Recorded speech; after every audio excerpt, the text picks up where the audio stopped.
Isang talo na nauwi sa pagmamahal, isang dayuhang atleta na biglang tinawag ng buong Pilipinas na tita. At isang tennis match na hindi lang nagpasiklab ng palakpakan, kundi nagbukas ng bagong kwento ng koneksyon, respeto, at unexpected fandom. Mga ka-fans, paano nga ba naging kionti Dona, ang isang Croatian tennis star? At bakit kahit natalo siya kay Alex Ila panalo pa rin siya sa puso ng mga Pilipino? Hello mga kamarits, ka-fans, at ka-tennis chismosa, welcome back sa channel kung saan kahit sports, nagiging kwento ng puso ngayong araw. Hindi breyakap ang usapan, hindi rin iskandalo, ito ay kwento ng isang Croatian tennis player na dumating sa Pilipinas bilang kalaban pero posibleng umuwi bilang pamilya. Donna Vecchi, Gretno 72, world-class athlete, at ngayon honorary tita ng Filipino tennis fans. Matapos ang laban niya kay Alex Ila sa Kooyong Classic, isang simpleng biro ang binitiwan ni Donna, maybe you can adopt me. Mga ka-fans, maliit dahil seryoso ang mga Pilipino sa adoption. Sa social media, sumabog ang reactions. Welcome to the family, Tita Donna, protect Donna at all costs. Natalo ka man, panalo ka sa puso namin. May gumawa pa ng edits, may gumawa ng memes, may nag-comment ng, hindi ka kalaban dito. Bisita ka. At doon nagsimula ang kakaibang kwento.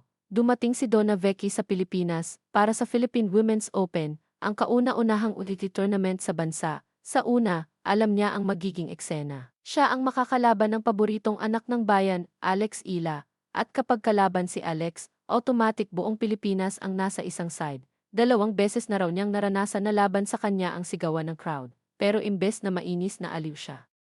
Sabi niya, enjoy it even when they're not cheering for me. At ngayon, umaasa siyang, hopefully, this time it's for me. Maraming atleta ang pwedeng tumanggi, pagod, bigo matapos ang maagang exit sa Australian Open. Pero si Donna, pinili niyang pumunta sa Pilipinas. Bakit? Dahil sa support, dahil sa energy ng fans, dahil sa pakiramdam na tinatanggap siya. Ayon sa kanya, isa ito sa mga dahilan kung bakit siya tuluyang nagdesisyon na lumaro rito. At sa bawat araw, lalo raw niyang nararamdaman ang pagmamahal. Mga ka-fans, aminin natin may kakaiba talaga sa Filipino crowd, maingay, emosyonal. Buong puso kong sumuporta at ayon kay Donna, na-adapt na niya ang sarili niya rito, mainit. Kaya, mahumid.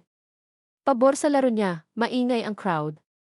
Mas ganado, sa halip na pressure, ginawa niyang gasolina ang sigawan. 4. Rowing a tennis, isang mas malaking kwento, hindi lang si Donna ang bida rito. Kasama rin dito ang pag-usbong ng tennis sa Pilipinas. Humanga siya sa Courts Organization Players Fansat bilang isang veteranong atleta na nakapaglaro na sa maraming bansa. Nakita niya ang potensyal. Sabi niya, it's great to see women's tennis being played here. At ang mas mahalaga, sana mas lumaki pa ito. At dito na tayo sa pinakamalakas na revelasyon. Ayon kay Donna Vecchi, perfect timing ngayon para sa Philippine tennis dahil sa iisang pangalan, Alex Dad. Sabi niya, it's amazing to ride on the wave of Alex fame. Hindi lang medals, hindi lang rankings, inspirasyon, awareness, mga batang biglang gustong humawak ng racket. At kahit hindi raw mahalaga kung tennis mismo ang piliin ng mga bata, ang mahalaga ay gumalaw sila. Mag-sport, mabuhay ng aktibo. Para sa mga batang nangangarap, may payo si Tita Donna, hindi madali ang sport, hindi madali ang buhay. Pero kung mahal mo ito, huwag kang susuko. Palibutan mo raw ang sarili mo ng tamang tao, magtrabaho ng tahimik pero matatag, at higit sa lahat, have fun. Dahil kapag masaya ka, doon ka tunay na mahuhulog sa laro. Matapos ang pagkadismaya sa Australian Open, hindi nagkulong si Donna. Pinili niyang lumaban, pinili niyang maglaro, pinili niyang bumangon. Ang goal niya ngayon, mas maraming matches. Mas maraming confidence, bumalik sa best form niya, at sa laban kontra Kyoka Okamura ng Japan, handa siyang ipakita ang aggressive game, malakas na first serve, at determinasyon na muling dominahin ang court.